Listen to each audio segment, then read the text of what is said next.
Welcome to the New Hour Recap, where the latest in Black culture, lifestyle, and entertainment come alive, one recap at a time.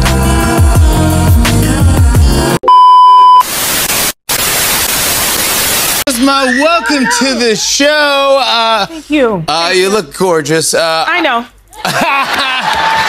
That viral clip is from a recent episode of The Jimmy Fallon Show featuring the Bozoma Saint John, the marketing maven, the mother, the fashionista, the influencer, the entrepreneur, and the latest addition to the Real Housewives of Beverly Hills. But as you can tell, she isn't your average reality star. She has deep, deep roots beginning in Ghana. All right. Well, my family moved there when I was 12 from Ghana.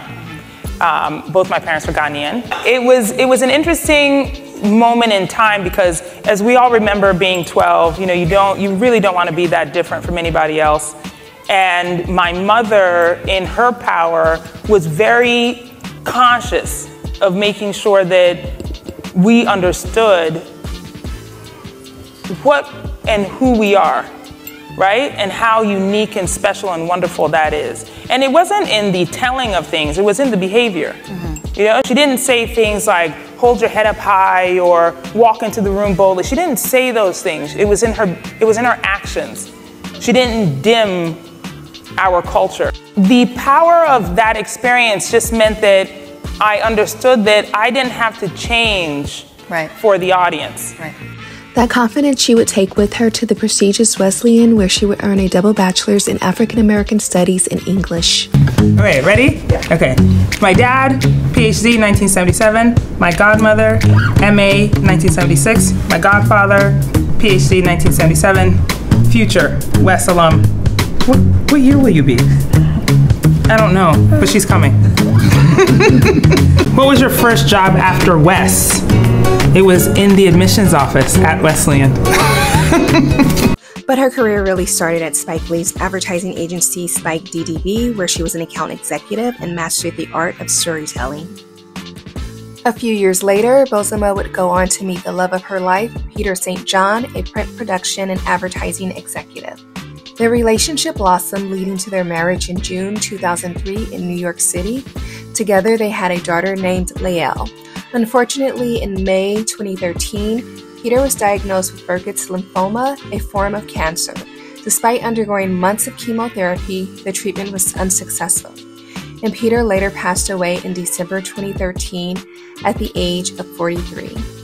At the end, all you're thinking about are the moments that you shared. Not the big successes, not the titles, not the huge jobs. You're not thinking about that. It's just like the things that you wish you would have done, and then remembering the things you did. Some would say this loss is what fueled her drive and ambition. With a renewed sense of purpose, Bozoma burst onto the corporate scene with even greater force. After a pivotal role at Pepsi, she transitioned to Apple Music.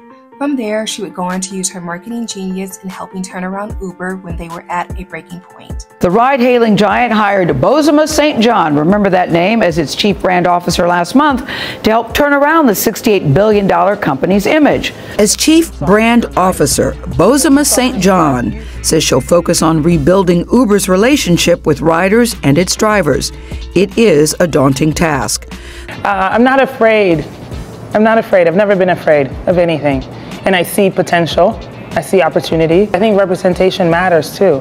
She continued her corporate climb with an executive role at Endeavor, and then later becoming the global chief marketing officer at Netflix, making her one of the highest-ranking Black women in corporate America. Because the ideas are based off of electricity. Ideas like come sharp. They sprint here and they go here and they move there. They're non-linear. I kind of feel like they're like daydreams. Intuition gets you there. It feels like something that is just on the horizon. As a highly sought-after speaker and one of the most influential voices in marketing and branding, she was inducted into the Marketing Hall of Fame in 2022. And I did it all in heels. Thank you. She would go on to chronicle this fascinating personal and professional journey in her book, The Urgent Life, My Story of Love, Loss, and Survival. But her proudest and biggest achievement is being mother to her 15-year-old daughter Lael, whom you often see with her on red carpets. A relationship that is clearly rooted in love, culture, and togetherness. When Lael was 3, Bozoma decided to forego traditional birthday presents, opting instead to take her on annual birthday trips to destinations of her choice. This tradition has led them to various global adventures, strengthening their bond and exposing Lael to diverse cultures. And the strength of their relationship would play a vital role earlier this year as they had to lean on each other when their home was destroyed in the Malibu Fires. Alarms in my house were going off, but I really didn't think anything of it because unfortunately Malibu is not unused to fire. Yeah. And I knew that something was wrong, but I really didn't think it was my house. And I actually saw it, a video on the internet and saw my house. Unfortunately, this loss was just another tragedy that the two of them would have to get through. But no strangers to adversity, they've been able to lean on each other and continue to move forward. How are you able to even show up and just do what you're doing right now? Well, unfortunately, I'm not unused to grief. Yeah. You know, it's like I've faced a lot of it in my life. And one thing I know for sure is that the sun's going to come up the next day. People are going to keep moving. And if you don't move with it, you'll get left behind. You know, and it's like, look, I think one of the things for me is that, yes, I do want to rebuild. Yes, I do want another house. Yes, I want more things in my life. And how am I going to get it? Nobody's going to give it to me. That's right. So I got to get up and go do the work myself. And now what would that work look like? As Bozoma, to the surprise of many, announced that she was retiring from corporate America and officially hanging up her corporate baddie hat. Well, a piece of that what's next for Bozoma Saint John would be joining the cast of the Real Housewives of Beverly Hills, which was a shocker as this group isn't known for their diversity, if you will. But here they were, adding this fabulous black woman with a larger-than-life personality and the resume to back it up. It has been such an experience, I'm telling you. Yeah. Well, I mean, as you said, I've been in many corporate spaces. Yeah. Usually one of one or one of few, you know, representing for a lot of different types of people. And it just felt like, you know, the Housewives needed a self-made girl on the show, you know, who is a corporate baddie. So that's why I do not think they were ready for you. Nobody's ever ready for I know, I was like... The season would give us a glimpse into Bozoma's relationship with boyfriend Keely and their journey of trying to have a baby with the help of IVF. Many were also excited to see two black women now on Beverly Hills and were hopeful that they would be able to support one another amongst this group. I do think that, you know, for her and I hope that what people are seeing is that it's a possibility to be more than one type of black woman. Yes. You know, that like Garcelle is an accomplished actress who has her own life and her own challenges and issues. And the conflicts that she's had with the women don't necessarily have to be my conflicts, because I don't have those conflicts with them. You know, I probably have my own. And so why is it that we can only have one? Like, I really hate the comments when people are like, oh, okay, Boz is here, now Garcelle can go. And I'm like, why? Why can't one of the white girls go? Yeah, you're right. Like, why is it got to be her? Why are we pitting she and I against each other? Right. You know? So I'm like, no, there can be more of us in these spaces without having to be, oh, there's only one type and that's it. Bozoma continued to support that belief in her interviews, sharing that she would not allow for her and Garcelle to be pitted against each other. One thing that I have been very careful about, especially as a storyteller, is not to pit the two black girls against each other. Yes. I think that's a very dangerous narrative. 100%. You know, it's like, why? Why do we have to do that? Like, because she's on the show, people were like, oh, now we have a new black girl, so she can go.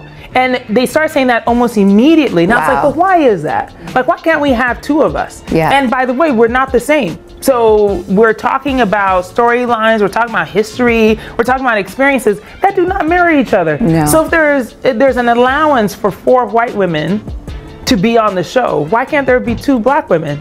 Like, why is it just gotta be one? And this is what happens to us all the time. But as the season progressed, it was kind of difficult to ignore what was happening, as Bozoma formed a close relationship with Dorit and Garcelle became closer with Sutton. It was almost as if it were designed that these two feuding white women each had their best friend sidekick, who just so happened to be black women. It's okay for Garcelle to defend Sutton, but Boz can't defend Dorit?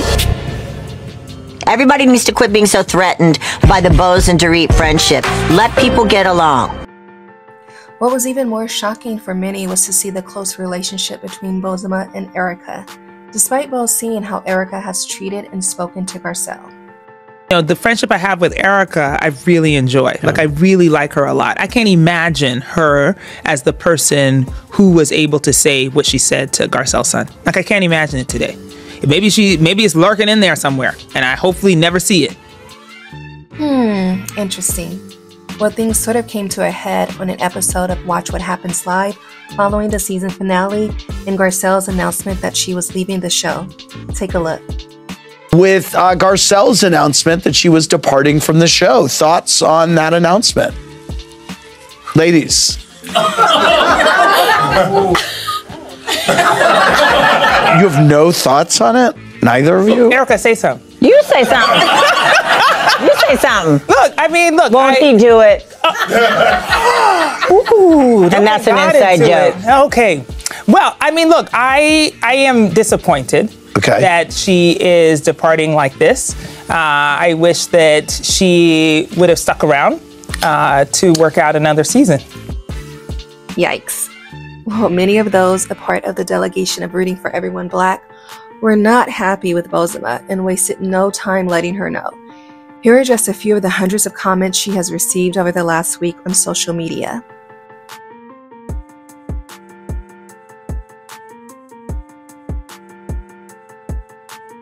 Bozoma then took to her IG to pin a message to Garcelle.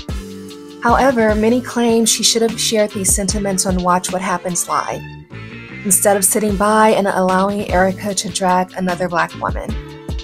Hey, I just report what the people say. So as the season has come to an end in a way that I'm sure she was not expecting, we have to ask what's next for Bozoma Saint John. Well, her life appears to be full and flourishing. She's booked and busy. From continuing her fertility journey with Keely, to turning heads with her fashions, to promoting her hair care line Eve by Boz, to mentoring the next generation of Black women leaders through her badass workshops. One thing is clear, she is continuously evolving. Bozoma's journey is a testament to resilience, reinvention, and the power of embracing every chapter of life, no matter how unexpected. Thank you for joining me on this deep dive into the extraordinary life of Bozoma Saint John. Please give this video a like, subscribe, and share your thoughts in the comments below. Remember, we're here to keep you in the know, one recap at a time. Until next time, bye y'all.